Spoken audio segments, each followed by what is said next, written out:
Hello all welcome back to our channel. ఇవేంటో తెలుసా? మేమైతే ముడముడాలు అంటాము. చాలా మంది బొంగులు అని కూడా అంటారు. వీటితో అయితే ఒక స్నాక్ చేస్తున్నాము. ఫస్ట్ వాటిలో కొంచెం కారం అలాగే కొద్దిగా సాల్ట్ వేసుకోవాలి. ఎందుకంటే వాటిలో ఆల్రెడీ సాల్ట్ ఉంటుంది కాబట్టి చూసి వేసుకోండి. నెక్స్ట్ కొంచెం ఆయిల్ వేసుకోవాలి. ఆ తర్వాత కొంచెం ఆనియన్స్ అండ్ కొంచెం పుదీనా యాడ్ చేస్తున్నాము. కొత్తిమీర కూడా యాడ్ చేసుకోవచ్చు. పుదీనా ఫ్లేవర్ అయితే బాగుంటుంది. అండ్ ఇంతే అండి, వీటిని బాగా మిక్స్ చేసుకోవాలి. మీరు కావాలనుకుంటే లెమన్, టమాటోస్ ఇవి కూడా యాడ్ చేసుకోవచ్చు. కానీ మేము ఇలా సింపుల్గా చేసుకొని తినేసాము. మానవి అయితే చాలా వెయిటింగ్. తింటావా? వంట చేస్తున్నావా? దోశలే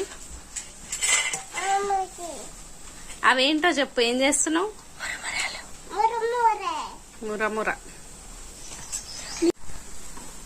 ఇటు చూడు.